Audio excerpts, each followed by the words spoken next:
Hello friends, welcome to the new episode of my channel. আমি সৌম্যজিৎ। এই মুহূর্তে আমি কথা বলবো আমাদের top 10 best Bengali web series of 2024 নিয়ে, যেগুলো আমার মতে বেস্ট সিরিজ হয়েছে 2024-এর। তো চলো আজকের ভিডিও শুরু করা যাক। তো আমার এই লিস্টে 10 নম্বরে যে ওয়েব সিরিজটা লিড করছে, যেটা আমাদের সকলের খুব প্রিয়, বসন্ত এসে গেছে, যেটা অর্পণ অভি ঘোষালের সিরিজ এবং তার সঙ্গে স্বস্তিকা ছিল এবং এটা অভিমন্যু মুখার্জি। বসন্ত এসে গেছে কিন্তু আমার ডেফিনেটলি 10 নম্বরে থাকছে, কারণ এই সিরিজটা দারুণ হয়েছিল। এই সিরিজটার মেকিং, এই সিরিজটার বিজিএম, এই সিরিজটার মধ্যে অর্পণের যেরকম লুক অ্যান্ড ওয়াইজ তাকে দারুণ লাগছিল। তো এই সিরিজটা আমার 10 নম্বরে থাকছে। তো এই সিরিজটা ব্যাপক। এবং 9 নম্বরে যে সিরিজটা আমার থাকছে সেটা হচ্ছে রঙ্গিলা কিতাব, যেটা হইচইতে বেশ কিছুদিন আগে এসেছিল। তো রঙ্গিলা কিতাব কিন্তু আমার এই 9 নম্বরে থাকছে, কারণ রঙ্গিলা কিতাবে যেরকম ভাবে একটা মাস মশালা ওয়েব সিরিজ, যেখানে পরিমণি ছিল একটা খুব দারুণ একটা মাস ওয়েব সিরিজ ছিল। তো সেই সিরিজটাও কিন্তু আমার এই 9 নম্বরে থাকছে। 8 নম্বরে কোন সিরিজটা লিড করছে? 8 নম্বরে লিড করছে দেবালয় ভট্টাচার্যর পরিচালনায় সোলাঙ্কি রয় অভিনীত সিরিজ বোকা বাক্সতে বন্দি, যে সিরিজটা হইচইয়ের সিরিজ। এই সিরিজটা কিন্তু আমার বেশ ভালো লেগেছে, কারণ হইচই যে ধরনের কন্টেন্ট বানায়, তার যে টেলিভিশন মার্কা কন্টেন্ট বা তার যে সিরিজ গুলোকে সিরিয়াল মার্কা কন্টেন্ট, সেখান থেকে বোকা বাক্সতে বন্দি কিন্তু অনেক বেটার সিরিজ। এবং এই সিরিজের মধ্যে যেভাবে ট্রিট করা হয়েছে, সিরিজের ডিরেকশন বা সিরিজের স্ক্রিন প্লে, সেটা কিন্তু সত্যিই খুব ভালো। এবং এখানে অভিনয়ও সবার ভালো। রিভিউটা আমার চ্যানেলে আছে, আপনারা চাইলে দেখে নিতে পারেন। এবার আমি যেটা 7 নম্বরে রাখছি, 7 নম্বরে যে সিরিজটা থাকবে, 7 নম্বরের সিরিজটার নাম হচ্ছে দেখেছি তোমাকে শ্রাবণে, যেটা আমাদের আড্ডা টাইমসের সিরিজ, যেখানে মুখ্য চরিত্রে অভিনয় করেছেন সৌম্য মুখার্জি, নেহা আম্মান্তারি। তো এই সিরিজটাও একটা দারুণ একটা প্রেমাময়ের ভাইব দিয়েছিল। তো এই সিরিজটাও কিন্তু আমার এই লিস্টে থাকবে।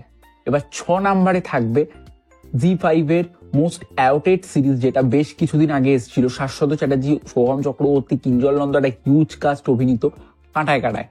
তো এই সিরিজটাও কিন্তু আমার এই লিস্টে থাকবে, কারণ এই সিরিজটা আমার খুব ভালো লেগেছিল। এই সিরিজটা যে মেকিং লেভেল বা এই সিরিজটার মধ্যে যে ইউজ করা হয়েছে, যে ব্যাকগ্রাউন্ড বা হয়তো গল্পের সঙ্গে হয়তো পুরোপুরি কোনো মিল পাইনি আমরা, তবে তাও সিরিজটা কিন্তু অনেক ভালো হয়েছে অন্যান্য সিরিজের থেকে। জি5 এর কাজ কিন্তু তার মান ধরে রেখেছে। তো কাঁটায় কাঁটায় আমার এই লিস্টে থাকছে। নেক্সট যেটা থাকবে, যেটা আমার 5 নম্বরে থাকবে, সেটা হচ্ছে গোলাম মামুন, যেটা হচ্ছে আমাদের হইচইয়ের সিরিজ। এখানে অপূর্ব অভিনয় করেছে। তো গোলাম মামুন কিন্তু এই লিস্টে থাকবে, কারণ গোলাম মামুন সিরিজটার মধ্যে যেভাবে অপূর্বকে প্রেজেন্ট, এই সিরিজটা যখনই আমি নাম বলি আমার মুখে একটা হাসি থাকবেই, কারণ সিরিজটা যে মেকিং লেভেল জাস্ট ব্যাপক সিরিজটার। এখানে অপূর্বকে যেভাবে প্রেজেন্টেশন করা হয়েছে, সেটাও খুব ভালো দেখতে লাগছে অপূর্বকে, এবং এই সিরিজটাও কিন্তু থাকছে।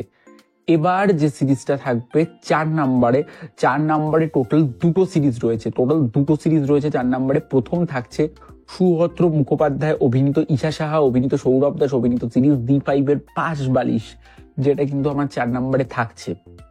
এই সিরিজটাও খুব ভালো হয়েছে। একটা প্রেমের গল্প, একটা ভিলেন, একটা যেরকম অ্যাকচুয়ালি আমরা লাভ স্টোরি চাই, একদম সেরকম গল্প।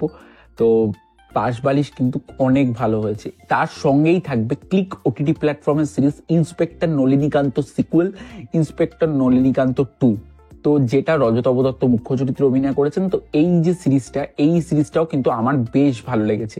এই সিরিজটার মধ্যে যে থ্রিলিং পোর্শন, এই সিরিজটার মধ্যে যেভাবে একটা কমেডি দিক রয়েছে রজতাভ দত্তের, আবার একদিকে সিরিয়াস দিক, আবার একদিকে কড়া ডায়লগ ডেলিভারি, তো খুব ভালো লেগেছে কিন্তু আমার সিরিজটা। তো এই সিরিজটাও আমার এখানে থাকবে। 3 নম্বরেও থাকবে দুটো সিরিজ। 3 নম্বরে থাকবে হচ্ছে প্রথম যাহা বলিব সত্য বলিব, যেটা টোটা রায়চৌধুরী, মিমি চক্রবর্তীর সিরিজ, যেটা হইচইয়ের সিরিজ, একটা কোর্টরুম ড্রামা। তো এই সিরিজেরটাও কিন্তু আমার বেশ ভালো লেগেছে। এই সিরিজের মধ্যে যেভাবে সিরিজের মধ্যে কোর্টরুম ড্রামাটাকে প্রেজেন্ট করা হয়েছে, প্রেজেন্টেশনটা খুব ভালো, এখানে অভিনয় খুব ভালো। আমার চ্যানেলে রিভিউটা আছে, আপনারা চাইলে দেখে আসতে পারেন। তার সঙ্গেই এখানে আরেকটা লিড করছে, আরেকটা 3 নম্বরে রেখেছি, যার নাম হচ্ছে আবার রাজনীতি, যেটা অর্জুন চক্রবর্তী, দ্বিতীপ্রিয়া, কৌশিক গাঙ্গুলির সিরিজ, হইচইয়ের সিরিজ। আবার রাজনীতি সিরিজটা কিন্তু ব্যাপক সিরিজ হয়েছে। এটা কিন্তু 3 নম্বরে অবভিয়াসলি লিড করছে। এই সিরিজটার রিভিউ আমার চ্যানেলে আছে, আপনারা চাইলে দেখে নিতে পারেন। নেক্সট 2 এবং 1। 2তে রয়েছে অনিন্দ্য সেনগুপ্ত, দেবচন্দ্রিমা সিংহ রায় অভিনীত আড্ডা টাইমস এর সিরিজ প্রেমে পড়া বারণ। এই সিরিজটা যখনই আমি এই সিরিজটার কথা বলি আমার তো মানে আমি পাগল হয়ে যাই, কারণ সিরিজটা এত সুন্দর মেকিং, এখানে অনিন্দর যা পারফরমেন্স, দেবচন্দ্রিমার যা পারফরমেন্স, ব্যাপক ব্যাপক, মানে সেই পুরোনো দিনকে ফিরিয়ে এনেছিল প্রেমে পড়া বারণ। তো প্রেমে পড়া বারণ এই সিরিজে আমার 2 নম্বরে লিড করছে।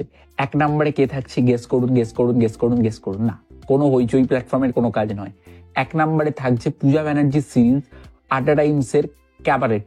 তো যে সিরিজটা একটা খুব ভালো মেকিং ছিল, সত্যম ছিল সিরিজে, একটা খুব ভালো মেকিং ছিল, সিরিজটা সত্যিই খুব ভালো হয়েছিল।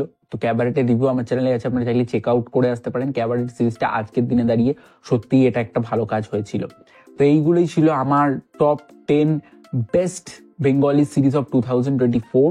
তোমাদের কেমন লেগেছে জানিও, আর ভিডিওটি ভালো থেকে থাকে লাইক করো, কমেন্ট করো, জানিয়ে কেমন লাগলো শেয়ার করো, আর চ্যানেল যদি নতুন থাকো সেটি সাবস্ক্রাইব করো, পাশে বেল আইকনটি ক্লিক করো। আজকের মতো চলে দেখা হচ্ছে নেক্সট ভিডিও, ততক্ষণ সবাই ভালো থেকো, বাই বাই।